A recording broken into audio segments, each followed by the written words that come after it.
For 20 years, I believed our marriage was built on unwavering trust.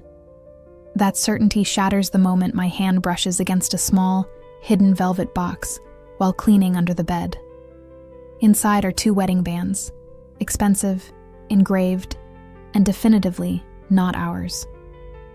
I must find out who the rings belong to and what history my husband is hiding before he discovers they are missing.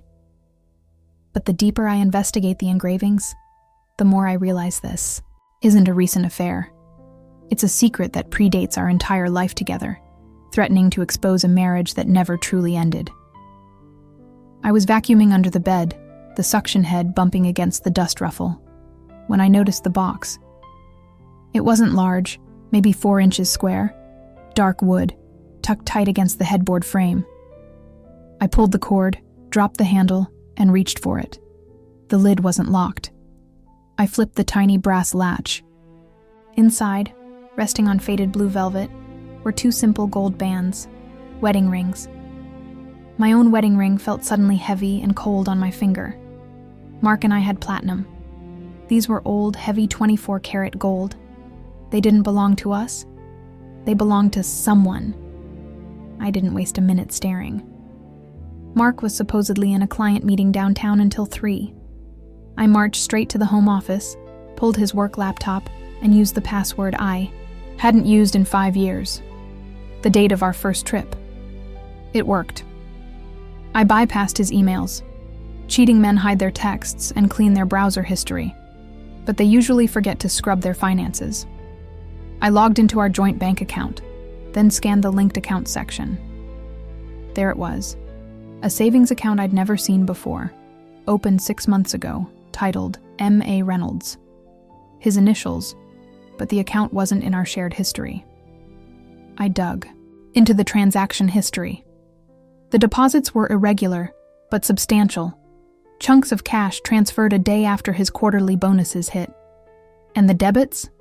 Recurring payments to Bayview Properties and Central Utilities. I pulled the details for Bayview Properties, apartment lease, Unit 402. It wasn't near his office. It was 20 minutes from our house, on the opposite side of the city. I snapped the laptop shut, grabbed my car keys, and dropped the little wooden box into my handbag. I didn't change clothes. I drove straight there, running 2 yellow lights on the way. Bayview was a standard, slightly upscale complex.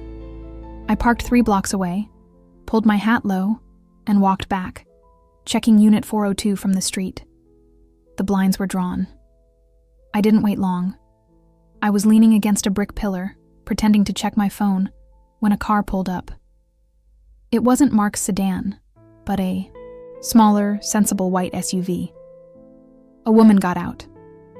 She was petite, maybe mid-30s, wearing loose-fitting jeans and a brightly colored maternity top. She fumbled with keys, her profile clearly visible as she turned to unlock the door to 402. A few minutes later, while I was still trying to rationalize the sight, maybe she was a relative, maybe she was just subletting, Mark's black Audi pulled into the visitor spot right in front of the building. He got out, looking relaxed and slightly disheveled, the way he only looked after a long run, or, apparently, a leisurely lunch. He checked his watch, then walked quickly toward Unit 402. The door opened before he could knock.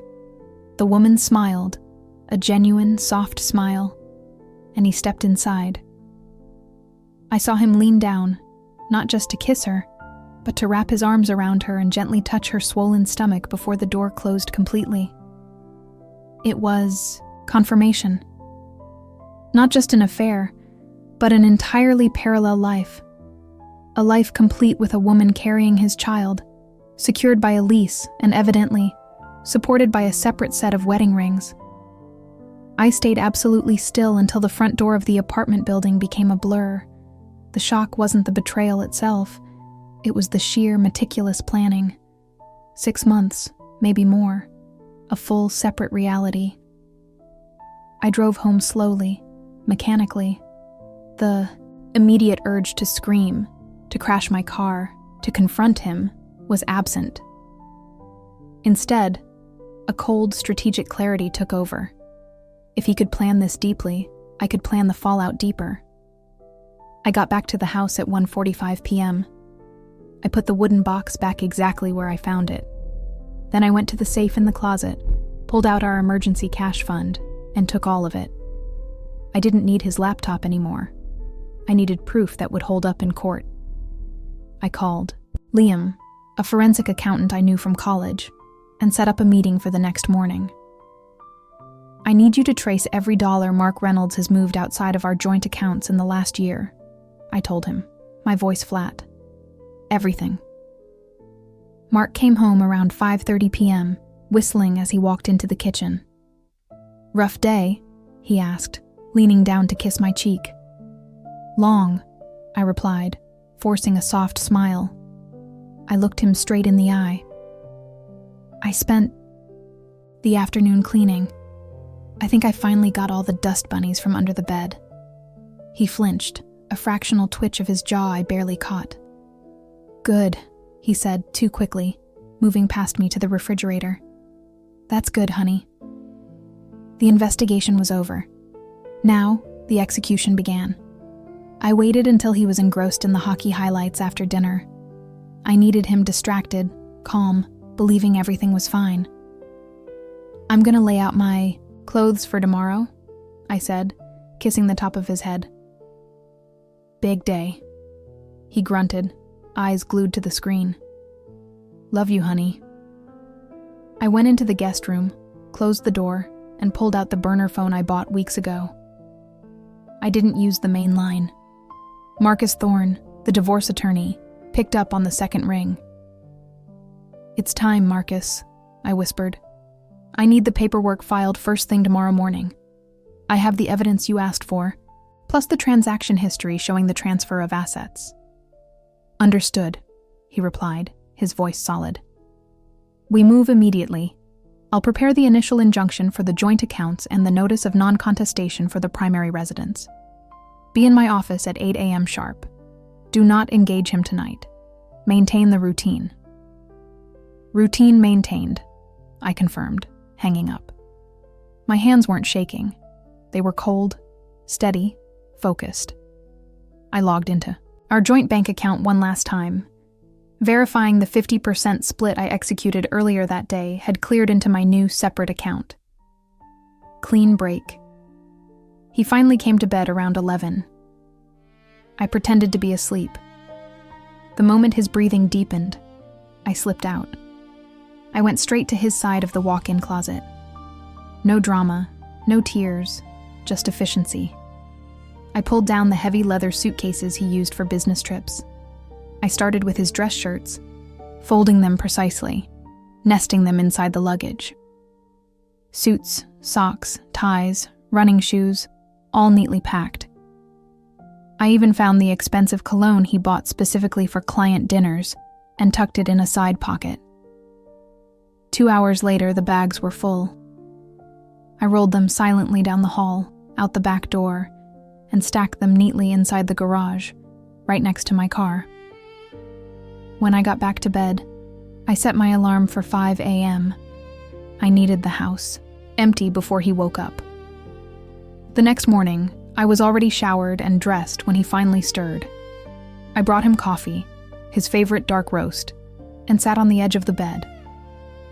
"I had a great idea," I chirped, leaning in to kiss his forehead. "Since you've been working so hard, I want to make you a special dinner tonight. Just the two of us. Filet mignon, the good wine, candlelight." He blinked, suddenly wide awake. "Seriously? That sounds amazing, babe. What's the occasion?" "Just us," I smiled, radiating false warmth. "Be home by 7. Don't be late." "Wouldn't miss it," he promised. I watched him leave the driveway at 7:15 a.m. By 7:30 a.m., I was in Marcus Thorne's office. We spent the morning reviewing the final documents. I signed the divorce petition, the financial disclosures, and the temporary order granting me sole use of the house pending the final judgment. It was clinical. It was fast. "He will be served tonight," Marcus confirmed, tapping the thick stack of papers. We want him to receive this when he is most vulnerable and unable to react violently. Is 7 p.m. still the agreed time? 7 p.m. is perfect, I said. He'll be walking in the door expecting a celebration. I drove home, feeling lighter than I had in months. The execution phase was almost complete. I spent the afternoon cooking. I didn't just cook the filet. I cooked the perfect filet. The table was set with the wedding china, the silver polished, and the expensive Bordeaux chilling. I put on the dress he always said made my eyes sparkle. I looked good. I looked dangerous. The clock hit 6:58 p.m.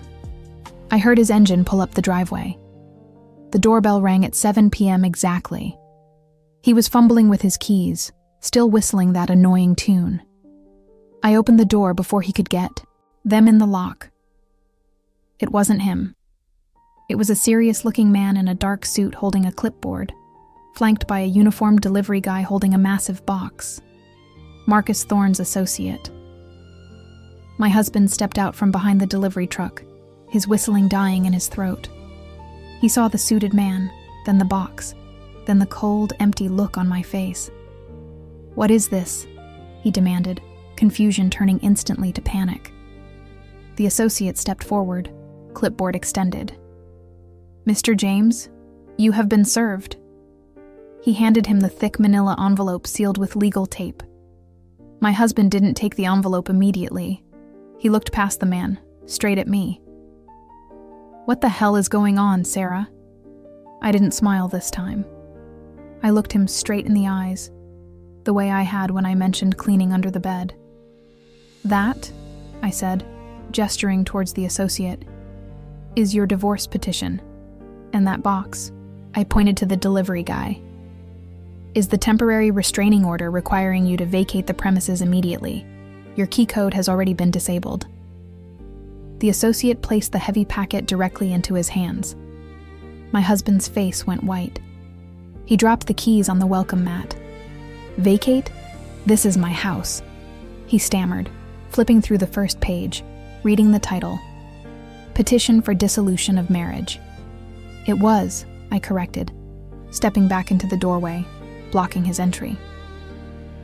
"And now the police will be notified if you attempt to enter. Your bags are in the garage. They were packed with care. Please note the agreement states I retain the marital assets, given the established negligence." He took a step towards me, his eyes blazing. "Negligence? You think you can just—" "I think I already did." I cut him off, my voice steady. "You have 30 minutes to collect the suitcases from the garage and leave the property, or I call the police for trespassing. The papers explain everything. Enjoy your dinner alone, darling. I made the risotto extra special."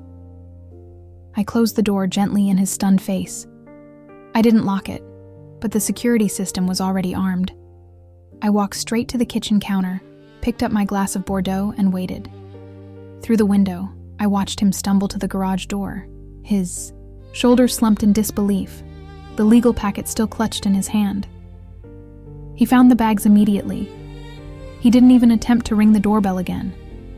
He just shoved the suitcases into the trunk of his car, slammed the lid, and drove away, tires squealing in frustrated rage. He was gone.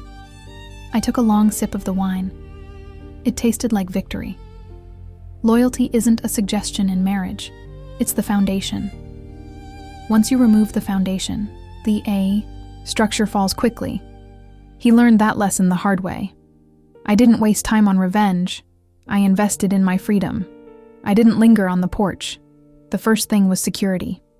I called Rick, the locksmith, and told him to rush over. Full house recce, garage code change, alarm system reset. It had to be done before sundown. While Rick worked on the patio door, I called Sarah Kingston, my divorce lawyer. She answered on the second ring, even, though it was late. "It's done," I said, keeping my voice level. "He took the bags?" Sarah asked. She sounded calm, professional. "Yes. No confrontation, just frustration. He's out. Now we execute phase 2. "Good," I filed the emergency injunction this afternoon just in case. Now we need to freeze the joint accounts and get the restraining order finalized. I want to hit him with the papers tomorrow morning. Where is he staying? Probably with that intern, Chloe. I don't care where he is, Sarah. I just need him out of my life and out of my finances. Understood. Send me everything you have on his secondary investments and the property deed for the lake house tonight. I'll draft the initial settlement offer, a harsh one. We need him defensive. I hung up and checked the shared checking account app on my phone. He hadn't touched it yet. Rookie mistake. I immediately transferred the maximum daily limit into a separate savings account I'd opened 3 months ago. A clean sweep of what was legally mine, and maybe a little more. Rick finished the front door. All set, Mrs. Evans. New keys. That garage code is reset to something he'll never guess. Thank you, Rick. I paid him extra for the speed. The phone rang. Private number. I knew it was him. I let it ring twice, then blocked the number. 5 minutes later, an aggressive text message came from an unknown number. You can't do this. This is illegal. I'm coming back to talk. I didn't reply. I forwarded the text to Sarah. Add this to the harassment file. I walked through the empty house. It felt lighter, cleaner. I went into the master closet, now just my closet. His side was empty, just dust lines where his shoes used to sit. That sense of lingering rage started to dissipate, replaced by sharp focus. I had spent months preparing for this Cold War, documenting every expense, every late night, every suspicious lunch receipt. The biggest hurdle was the business. He owned 60%, I owned 40%. It was a joint venture we started from nothing. Leaving him with everything was not an option. I sat down at the home office desk. Time to call Robert. Robert Chen was my business confidant and the silent partner we brought in for operational advice. He didn't like my husband, Marcus, which helped. Robert, it happened. He's out. Good. Robert's voice was blunt. I saw this coming since the merger talks failed. What's the plan for the company shares? I want to dilute his control immediately. We need a shareholder meeting tomorrow. Formal notice. We introduce the new investment proposal from Delta Group. Your group buys the floating shares, and my 40% combined with your acquisition pushes his 60% down to a 45% non-controlling interest. Robert paused. That's aggressive. He'll fight the valuation. Let him. Sarah is filing the divorce papers simultaneously. He will be busy fighting me legally and financially. He won't have the bandwidth to analyze the corporate structure changes fast enough. We need to vote on the dilution before the end of the week. That time frame is insane, but achievable. I'll prepare the Delta paperwork tonight. You, prepare the shareholder notice. Remember, this requires precision. One wrong comma, and he gets an injunction. I've got it. I want him to lose the things he valued more than me. I spent the next 4 hours immersed in corporate legalese, drafting notices and cross-referencing company bylaws. I hadn't just been waiting for him to slip up. I had been building a legal fortress around myself. When I finally finished, the sun was rising. I made coffee and checked my phone again. Marcus had tried calling 5 more times from different burners. I deleted the logs. The doorbell rang precisely at 8:01 a.m. It wasn't the delivery guy. It was Sarah, holding a briefcase and a thick stack of papers. Morning. Papers served. Sheriff's deputy handled it right at Chloe's apartment building entrance. He reacted exactly how we predicted, screaming, threatening to call his own lawyer. Too late. Excellent timing, Sarah. Now, the business. I slid the shareholder notice across the table. I need you to look over this before I send it to Robert. We are diluting his stake by Friday. Sarah scanned the document, her eyes moving rapidly across the text. She nodded slowly. This is clean. Very clean. The valuation justification is solid, based on the projected Q3 losses he hid from the board. You used his own mismanagement against him. He taught me how to win, Sarah. He just didn't realize I was taking notes. She smiled, the first genuine smile I'd seen from her. Let's review the asset split.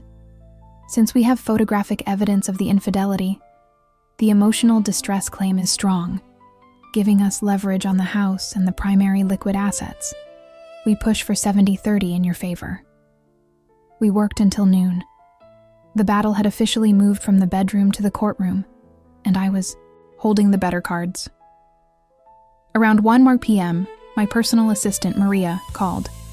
"Ma'am, Marcus called the office. He sounds frantic. He wants access to the company servers, but I changed his password yesterday, as requested." "Good, Maria. Tell him that due to the ongoing legal separation and the pending shareholder review, all access is temporarily restricted until further notice from the legal department. Be polite, be firm, and document the Yao call." "Will do." He also mentioned something about a scheduled wire transfer to a Swiss account that needs authorization today. My pulse spiked. Did he specify the amount? $300,000, ma'am. Scheduled for 3 p.m. "Maria, contact the bank immediately. Flag that transfer as suspicious activity related to corporate fraud. Do not let that money leave the domestic account. Cite the divorce proceedings if you have to, but stop it. Now." He was trying to make one last grab before the system locked him out completely. He was predictable. I looked at Sarah. He tried to move $300,000 right now. We stopped it. "See? That's why we moved fast on the injunction. We need to get a freeze order on the remaining business capital today. I'm calling the judge directly." Sarah stepped outside to make the call. I remained at the desk, feeling the adrenaline of the chase. I wasn't grieving. I was negotiating my freedom, and the price was his empire. When Sarah returned, her expression was satisfied. "Done.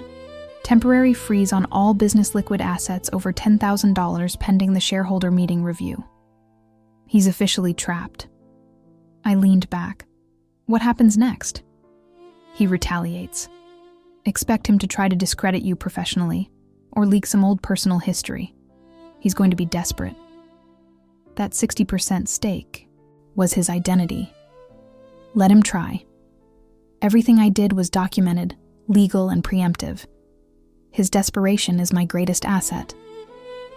That evening, Robert confirmed the meeting for Wednesday. 2 days to seal Marcus's fate at the company. I focused on small, stabilizing details. I ordered new stationery with my name only, purged his clothes from the guest bedroom, and changed all the streaming passwords. The silence in the house was wonderful. It was the sound of ownership. Tuesday morning, the retaliation started, just as Sarah predicted. I received an email from an anonymous burner account, copied to several board members and a few industry journalists. It was an old photo from my college days. A wild party. Nothing scandalous, but meant to imply instability. I laughed. It was pathetic. I forwarded the email to Sarah. "Marcus is playing dirty pool already. This is his best shot?" Sarah replied instantly. Forwarded it to his lawyer with a cease and desist, citing intentional emotional distress and corporate defamation. This just strengthens our hand, showing his instability and inability to handle the divorce professionally. Later that day, I had a scheduled lunch with Amelia, the head of HR at our company. Amelia was loyal to me, not Marcus, a fact he had foolishly overlooked. "Amelia, how is the office dealing with the eyes? News?" Amelia leaned forward. "They are shocked, but honestly, many are relieved. Marcus has been erratic, but I need to tell you something serious. Chloe, the intern, resigned this morning. That's fast. She didn't just resign. She filed a formal harassment complaint against Marcus yesterday, right after he was served the papers." I raised an eyebrow. "Harassment? That's interesting. Did she mention the affair?" She phrased it as unwanted. Advances and hostile work environment following the termination of a consensual relationship. She clearly lawyered up too. She cited incidents where he pressured her career trajectory based on their personal relationship. This was perfect. Marcus was now fighting me, the company, and the intern he cheated with. He had created his own triangulation of destruction. Amelia, please ensure that HR cooperates fully with Chloe's legal team. Provide them with everything they need, documented interactions, performance reviews, everything. Make sure the company is seen as transparent and cooperative in dealing with the internal misconduct. Understood. We need to protect the company first. Exactly. Marcus's issues are personal. They won't become corporate issues. I left lunch invigorated. The universe was handing me ammunition. The shareholder meeting was tomorrow. Wednesday morning felt like the final countdown. I dressed meticulously. A dark suit, sharp lines, projecting unwavering control. Robert called me on the way to the corporate headquarters. The Delta Group paperwork is signed and sealed. The funds are ready. Marcus's lawyer is attempting to delay the meeting, arguing insufficient notice. But our bylaws cover this specific situation. We are proceeding. See you there, Robert. When I walked into the boardroom, Marcus was already there, flanked by a sweaty, nervous-looking lawyer I recognized from a local personal injury firm, not a corporate expert. He looked pale, dark circles under his eyes, defeated, but trying to project authority. He stood up when I entered. You can't do this. This entire meeting is void. My lawyer sent a formal objection. I didn't break stride. I took my seat at the head of the long mahogany table, next to Robert. Good morning. Marcus, please sit down. This meeting was called in accordance with Section 4.2 of the Corporate Charter. Your objection is noted and denied. Let's start the quorum count. Robert addressed the board members present. Marcus's lawyer started muttering loudly about shareholder rights. Silence, Mr. Jennings, I said, my voice cutting through the noise. We are here to discuss the Q3 financial review and the proposed investment from Delta Group, which will secure our operational funding moving forward. Marcus slammed his fist on the table. This is a hostile takeover. You are trying to steal my company. I am securing the future of the company you jeopardized through mismanagement and undisclosed liabilities, Marcus. I corrected him calmly. The board has seen the Q3 projections. The company needs immediate capital infusion, which the Delta Group is offering in exchange for share allocation. Robert presented the proposal meticulously, detailing how the Delta investment, structured as preferred stock convertible into common shares, would effectively dilute the existing common stock pool. Marcus and his lawyer looked increasingly panicked as the numbers were laid out. They hadn't prepared for the financial complexity. They had only prepared for the emotional fight. When it came time for the vote, the board members, who had been subtly coached by Robert over the past month about Marcus's recklessness, voted overwhelmingly in favor of the Delta investment. The motion passed. Marcus's 60% controlling interest immediately dropped to 45% non-controlling, and Robert and I, combined with Delta's new influence, held the majority. Marcus stared at the final tally sheet, his face white. You planned this, he whispered, not to me, but to the air. You used my mistake to destroy me. No, Marcus, I said, gathering my papers. I used your greed and your arrogance. You gave me the opportunity when you stopped valuing loyalty. The company will be fine without you. I stood up. Robert, handle the final filings.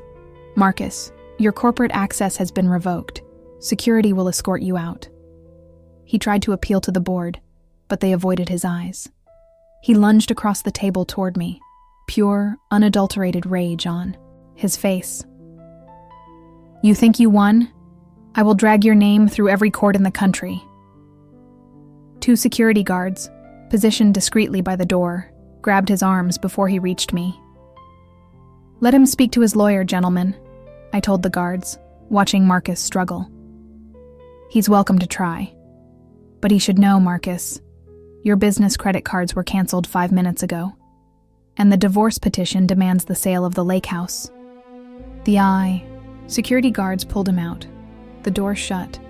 The silence in the boardroom this time wasn't victory. It was finality. The foundation had crumbled, and the structure had fallen. I looked at Robert. Now, I said, adjusting my cuffs. Let's stabilize the company.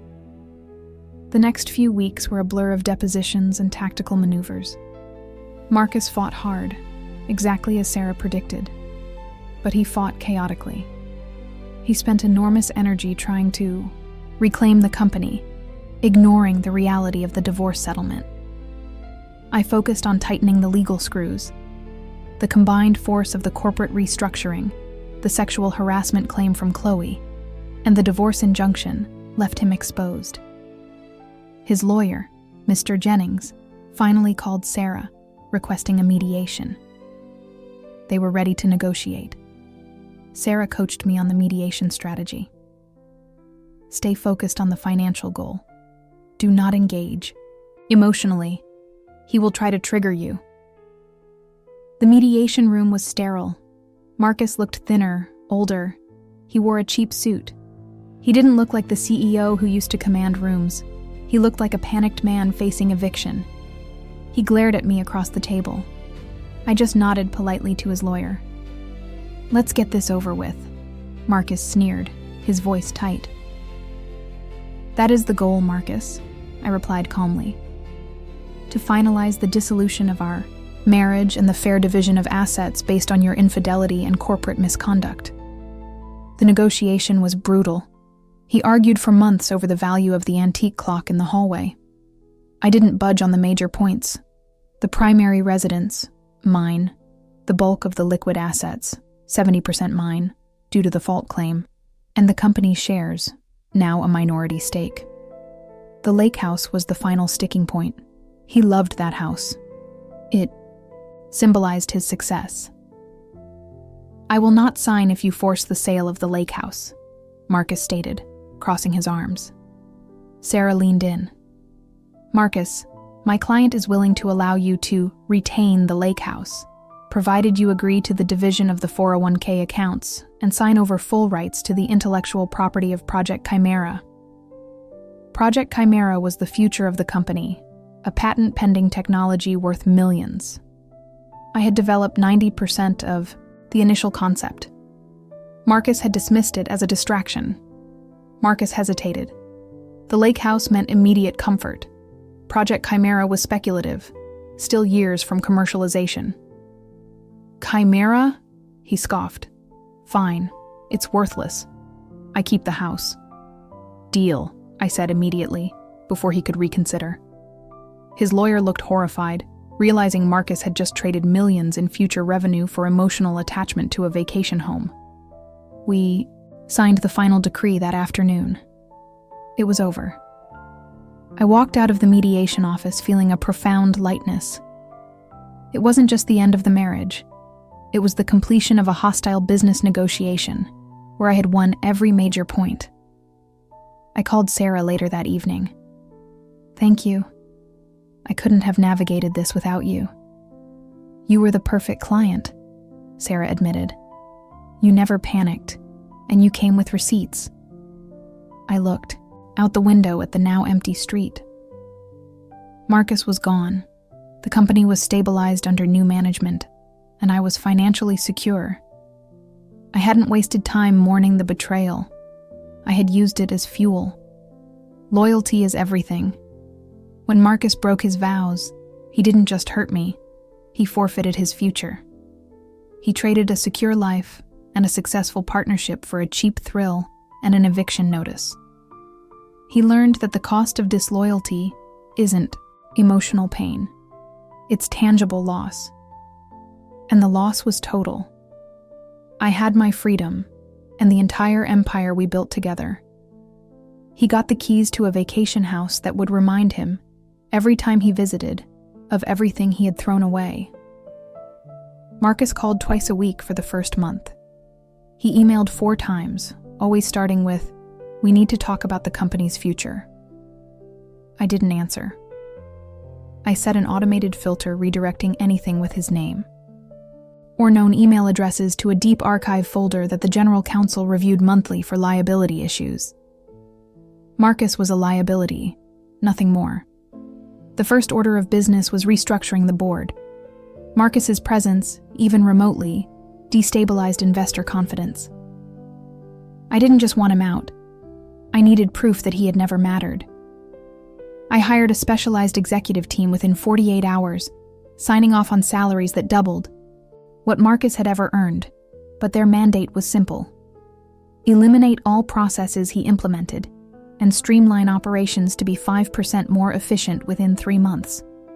The silence from him eventually shifted to sporadic, desperate texts. "The house needs major roof repairs. Did you know about this?" I delegated the response to my estate lawyer. "The property was transferred as is per the signed agreement. Any maintenance is the sole responsibility of the owner, Mr. Marcus." He was looking for a handout or a reason to engage. I gave him boilerplate legal text. The business didn't just stabilize, it surged. Removing Marcus was like cutting dead weight from a sailboat. We launched the global expansion plan he had always vetoed, and within 2 quarters, our valuation jumped 30%. Loyalty wasn't just an emotional concept. In business, it was strategic. I demonstrated to every remaining employee and investor that I had the capability and the ruthlessness to protect the asset. 2 months after the final papers were signed, I received an unexpected call from David Chen, our largest institutional client based in Singapore. David had been hesitant during the divorce proceedings, fearing the instability. "Eleanor," David's voice was crisp and professional, "I'm flying through New York. We need dinner to discuss Q3 numbers and stability." "The numbers speak for themselves, David," I countered, keeping my tone perfectly level. "The instability left the building 3 months ago." "I understand that, but Marcus and I have history. He called me last week, trying to push some independent consulting venture." This was the escalation I expected. Marcus wasn't going to vanish quietly. He was going to try and poach clients or spread dissent. "And what did you tell him?" I asked, already knowing the answer, but wanting David to articulate it. "I told him that consulting involves credibility, Eleanor. And frankly, his credibility is 0. But I need to hear your plan for the next 5 years, without the baggage." We met at Gramercy Tavern. I didn't bring lawyers or detailed binders. I brought a single sheet of paper listing 3 high-level goals: international market penetration, acquisition targets, and the leadership structure. My structure. David leaned back after reviewing the paper. "You've always been sharp, Eleanor. Marcus handled the public relations, the handshake deals, but you handled the machinery." Marcus provided a face. I provided the engine. I corrected him. The face was interchangeable. The engine is not. That face, by the way, spent the last year compromising company security using unsecured personal devices to communicate with his mistress. A documented risk I removed. David nodded slowly, a thin smile forming. "Documentation is everything. I think we're aligned, Eleanor. We'll double our investment by Q1. The validation wasn't a relief. It was a confirmation. My assessment of the situation had been correct. Marcus was disposable. The real escalation came 2 weeks later, not from Marcus, but from his mistress, Chloe. She sent a cryptic text to my old personal number, the one I rarely used, which Marcus must have given her. "He's losing it. He says you ruined him. He's talking about legal retaliation." I stared at the screen. Why was she contacting me? She was supposed to be his comfort, not his snitch. I immediately called my chief of security, Frank. "Find everything on Chloe Miller. Where she works, where she lives, her financial status. I need a full profile in an hour." Frank was efficient. The profile landed in my encrypted drive 55 minutes later. Chloe, a mid-level marketing executive, had been fired shortly after the divorce became public.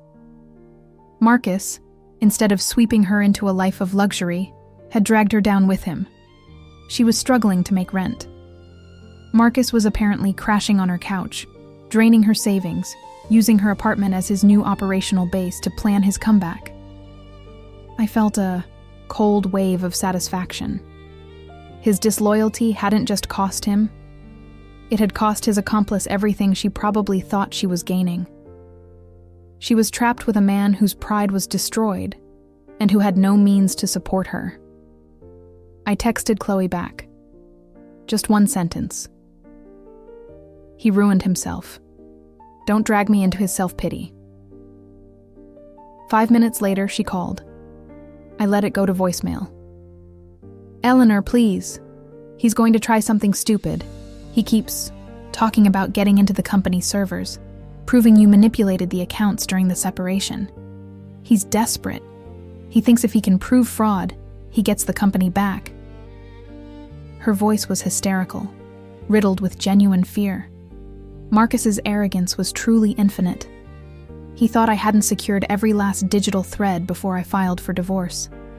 I forwarded the voicemail transcript immediately to Frank and the general counsel. Marcus is planning corporate espionage. Implement a new, immediate layer of security. Log and flag any unauthorized access attempts, internal or external. Get a court order ready for a cease and desist if he attempts any server probes. I didn't panic. I reacted. His desperation was predictable. I decided a proactive strike was necessary. I didn't want to wait for the cease and desist order to be triggered. I wanted to end the threat immediately. I called Chloe back, using a burner phone, masking my main line. You have 30 seconds, I said when she answered, my voice quiet and steady. Eleanor, thank God. You have to talk sense into him. I don't talk sense to men who betray me. I bury them. And you are standing in the blast radius. I cut her off. If you want to survive this, you need to choose. Him or your life. What are you saying? She whispered. I know he's on your couch. I know he's draining your accounts. He's plotting illegal activity using your location and your Wi-Fi. When the court comes down on him for attempted corporate theft, your name will be attached as an accessory. Silence. The fear was real now. Give me his primary laptop and his phone. Wipe your hands clean. Prove you weren't involved.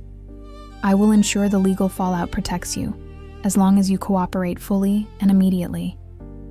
I can't just take his things, she stammered. You can. If you don't, you lose your career, your apartment, and possibly face criminal charges. Marcus is not coming back. He cannot save you. I can, but only if you choose me over his delusion. The line clicked. She hung up. I gave her exactly 12 hours.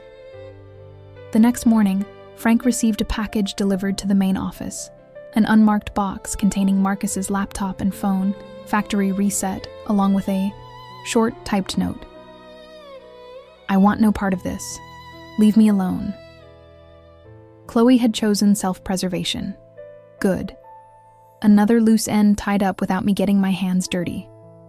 Marcus was now isolated, stripped of his last remaining tools and accomplice, operating on pure, baseless rage. I had effectively dismantled his personal life, his professional status, and now, his ability to retaliate. The empire was secure.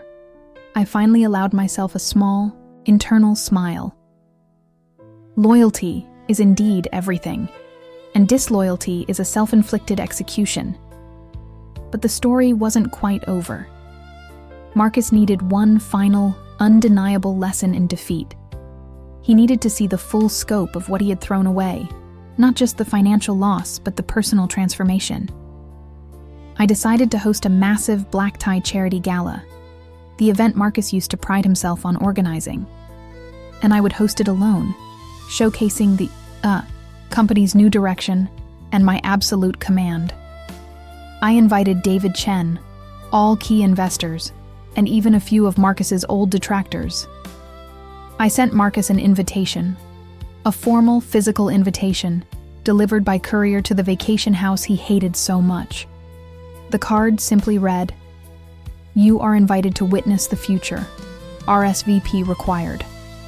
He called, this time not from Chloe's location, but from a random prepaid number. His voice was raw. "You are unbelievable, Eleanor. Are you doing this just to rub it in?" "Of course I am, Marcus," I replied, discarding the burner phone after the call. "I am celebrating my success, and you are invited to observe the consequences of your choices. Don't worry about the tuxedo. I'll send the security detail your sizing." He showed up. He had to. His ego wouldn't let him stay away, convinced he could still find an opening, a weakness. The night of the gala, I stood on stage, dressed in a custom gown, addressing a room full of people who were all nodding along to my 5-year vision presentation. Marcus stood near the bar, nursing a scotch, looking utterly displaced. He looked smaller than I remembered. After the speech, he cornered me. "You look well, Eleanor. The company looks strong." "It is, because the foundation is now solid, not rotten." "That's unfair," he hissed, his eyes flicking nervously around the room. "We built this together. We built it. I secured it. You abandoned it. Tell me, Marcus, how is the vacation house? Did you ever fix the roof?" "It's irrelevant. What I did, it was a mistake." "A mistake is forgetting to send an email. Adultery is a choice. Financial betrayal is a choice. You chose to risk everything, and you lost. The cost of disloyalty is simple: total forfeiture."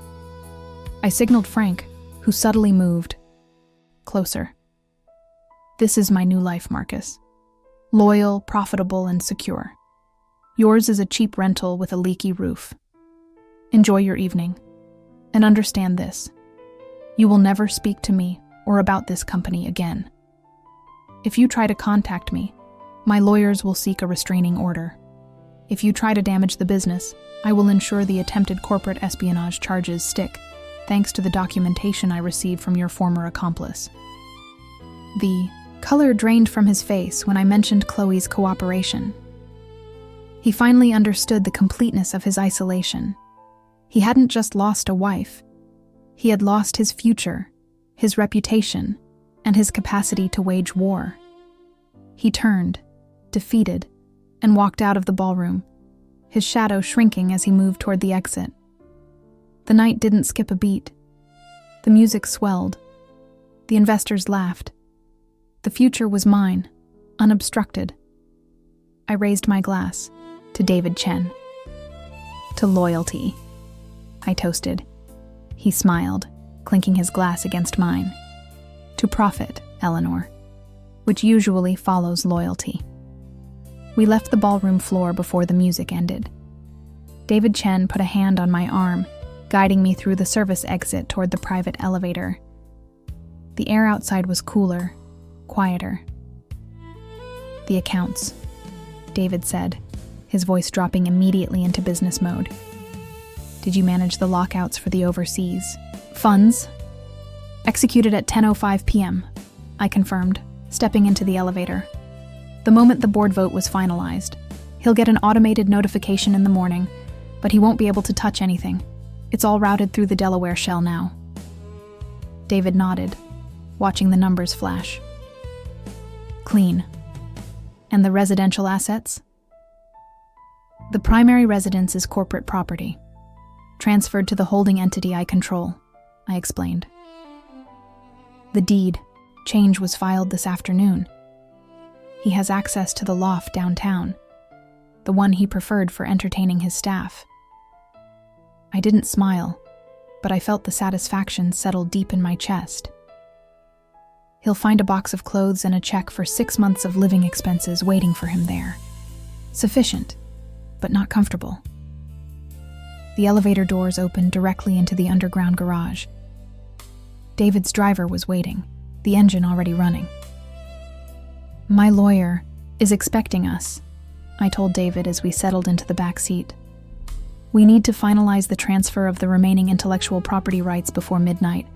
We can't leave any loose ends for his legal team to exploit. David leaned back, completely relaxed. You didn't just plan a divorce, Eleanor. You planned an extraction. Divorce is personal. This was strictly business, I countered. He breached the non-compete clause implied by our partnership agreement the moment he started funneling company resources into his mistress's vanity project. That's malfeasance, not betrayal. And malfeasance has legal consequences. We drove in silence for 10 minutes, reviewing the brief prepared by my counsel. The documents were overwhelming, dense with financial jargon, but I knew the critical paragraphs by heart. Control of the patent portfolio, majority voting rights, the indemnity clauses. When we arrived at the law office, the lights were still on. 3 senior partners and a team of analysts were arrayed around a mahogany table, looking exhausted but alert. Eleanor, Mr. Chen, my lead lawyer, Robert, greeted us, gesturing toward the stacks of paper. Everything is prepared. We just need final signatures on the escrow agreement and the binding arbitration waiver. I pulled out my pen. No need to waste time, Robert. Walk me through the summary points. Robert quickly summarized the 10-page agreement into 3 sentences. You get the patents and the primary holding company. Chen gets the immediate investment leverage. He gets the satisfaction of knowing he's protected from any immediate countersuits related to the initial merger. Satisfactory, I said, signing the documents quickly. David followed suit, his signature a sharp, decisive line. Now we look forward, I stated, pushing the signed papers toward Robert. I want immediate research into the Munich market. I need a preliminary acquisition target list for Eastern Europe by Friday. David leaned across the table. Eleanor, we just finished a highly stressful, multi-million-dollar corporate execution. Maybe take 48 hours to breathe? I met his gaze. Breathing means stalling. Stalling means giving him time to regroup. The objective wasn't just to take control, David. It was to ensure the opposition couldn't rebuild. We double the pace. We hit the market while he is still fighting his own PR disaster. Robert cleared his throat. We can mobilize the international team immediately, Eleanor. But the speed of the asset realization might draw regulatory attention. Let it draw attention, I dismissed. Our hands are clean. We operated within the established corporate governance framework. Let them audit. While they are auditing, we will be expanding. I stood up, the chair scraping loudly against the polished floor. It was past midnight. David, schedule a follow-up briefing for 7 a.m. tomorrow. We need to review the capital deployment strategy. Robert, send me the initial Munich file by 6 a.m. I didn't wait for their replies. The moment I had the signatures, the business was done. I needed to go home and verify the final step of my plan, the physical removal. The drive back was faster. I dismissed the driver 2 blocks from the house. I preferred to walk the final stretch. I needed the silence. The house was dark. I let myself in with my key, moving silently through the foyer. I didn't turn on any lights. He was in the study, sitting rigidly in the leather chair, staring at a laptop screen that displayed an empty spreadsheet. The screen light illuminated the desperation etched on his face.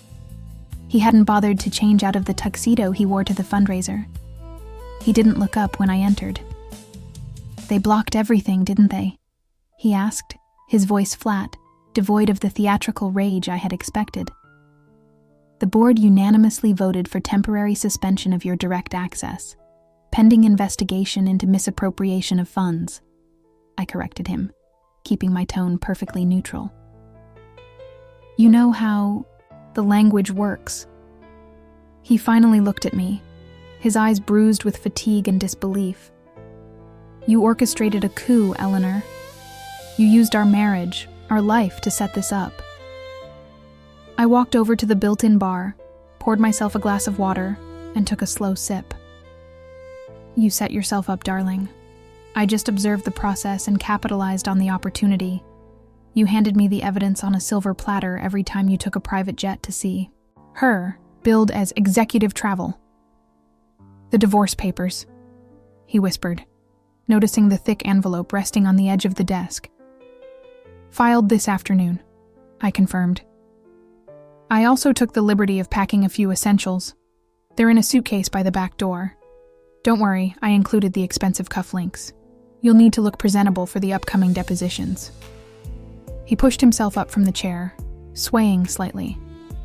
For the first time, I saw genuine fear replace his entitlement. Eleanor, you can't erase 20 years. We built this together. We built a corporation, and corporations require stability and trust, I stated, placing the empty glass back down. You compromised both. The company moved on. I moved on. The security detail outside knows you are to vacate the premises immediately. If you need anything else, direct it to Robert's office. I watched him walk past, me, shoulders slumped. He paused only once, reaching for the family portrait on the wall, a large framed photo from our 10th anniversary trip. Don't touch that, I snapped, the first sign of emotion in my voice. That belongs to the estate, which now belongs to the holding company. He dropped his hand and simply kept walking. The sound of his footsteps faded as he walked toward the back door, followed by the quiet click of the lock securing behind him. I stood in the silence for a moment, letting the completeness of the vacuum settle in. It wasn't relief. It was simply closure. I walked back into the living room, retrieved my phone, and called David Chen. It's done, I stated when he answered on the second ring. Everything? The house is clean. Now let's talk about the European expansion plan. I checked the clock. It was 1:15 a.m. I'll see you at 7. I spent the next 4 hours reviewing the initial financial projections for the Munich target. By 6 a.m., Robert's file arrived. I was showered, dressed, and drinking my third cup of coffee when the sun finally rose, illuminating the study where the remnants of a 20-year marriage had just been systematically dismantled. There was a fundamental truth I had learned. Loyalty is a luxury for the weak. Efficiency and profitability are the only currency that matters. And, for that, I had paid the required price and collected the maximum possible dividend. I spent the day executing Phase 2, isolating the asset. I emailed Robert's HR department from an anonymous burner account, flagging a potential conflict of interest breach related to the Munich projections. It wouldn't stop the deal, but it would ensure he was distracted and under internal review by the time I served him the real paperwork. I met with my lawyer, Clara, at noon.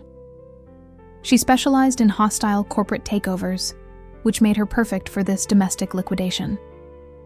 We reviewed the prenuptial agreement, which I had insisted on amending 2 years ago when his career plateaued and mine skyrocketed. I had been planning this exit strategy long before he handed me the evidence. Efficient, Amelia, Clara noted, signing off on the final separation agreement. You've maximized your equity and minimized his exposure perfectly. We require a clean break, Clara. 0 residual liability. By 6 p.m., I was home. The house smelled of lemon and rosemary. I had prepared a rare steak, his favorite. I put on the beige suit I wore when closing major contracts. It wasn't about looking good. It was about presenting a unified, impenetrable front. Robert walked in at 7:15 p.m., stressed. Rough day? I asked, putting the platter down. My voice was, smooth, neutral. The Munich numbers are being scrutinized. Someone leaked something vague about proprietary models. Total nonsense, but HR is crawling up my ass. I smiled, offering him a glass of Barolo. Eat first. We can discuss projections later. We ate in silence. He talked about the office politics.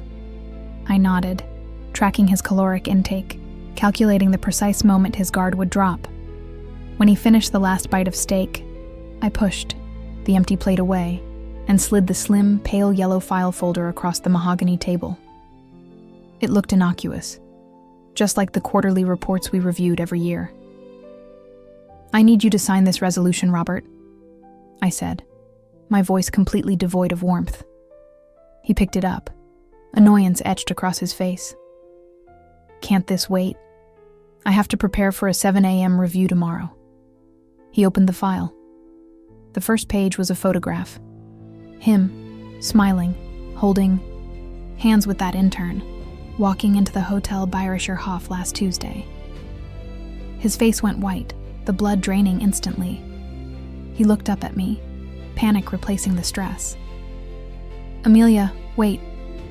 Don't waste time on reconciliation efforts, Robert," I interrupted, leaning back slightly. "It's inefficient. Turn to page 3. Page 3 was the separation agreement. Clara's firm had drafted it meticulously. It cited the clauses in the prenuptial regarding infidelity and fiduciary malfeasance, the specific amendments I'd made. "This is aggressive," he stammered, his eyes scanning the financial figures. "The house, the accounts. Amelia, you can't freeze the joint accounts. My assets? Your assets are now my assets, pending liquidation and settlement, as per Section 4.1b, which you initialed in 2021. You failed the loyalty matrix. You became a liability." I watched him, measuring his eye, reaction like a stock market correction. "I have already executed the transfer orders. The emergency fund is untouched, and your personal savings account contains $20,000. That is your severance package." He slammed his hand on the table. "You planned this. You waited." "I planned for every eventuality, Robert. That is my job. Unlike you, I don't leave critical vulnerabilities exposed." I stood up. I didn't raise my voice. The power was in the stillness. "Your suitcases are by the door. I took the liberty of packing your essentials and the clothing you'll need for the next 48 hours. The driver is waiting in the circular drive. He will take you to the apartment I rented for you near your office. It is paid for 3 months. After that, you are independent." He looked around the dining room, at the crystal, the artwork, the life we had built, a life he had just discounted for a cheap thrill. "You are throwing away 20 years, he whispered, a desperate, pathetic attempt to inject emotion into the transaction.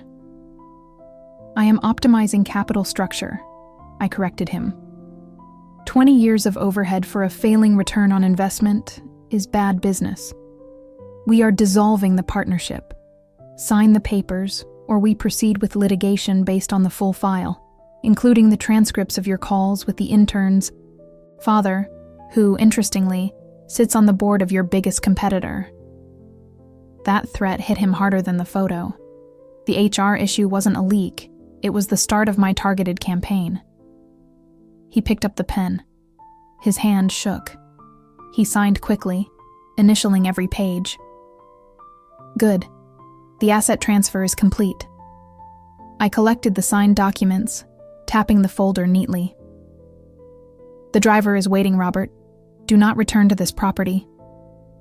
He stood, stumbling slightly, looking utterly broken, not by grief, but by absolute professional annihilation. He walked out of the dining room without another word. I heard the front door close, then the quiet hum of the black car pulling away. I didn't call Clara. I didn't cry. I didn't even breathe a sigh of relief. I simply cleared the dinner plates, wiped down the mahogany table, and put the leftovers in the fridge. The task was complete. The project was successfully closed. The silence of the house was immediate, profound, and wonderfully profitable. I poured myself a final glass of Barolo. I had removed the largest, most unpredictable variable from my life, ensuring my focus remained solely on efficiency and maximizing future yields. I looked at the empty seat across the table. 20 years purchased temporary stability. This transaction purchased permanent control. If you had the chance to, Liquidate a failing investment, regardless of sentimentality. Wouldn't you execute the deal with the same surgical precision?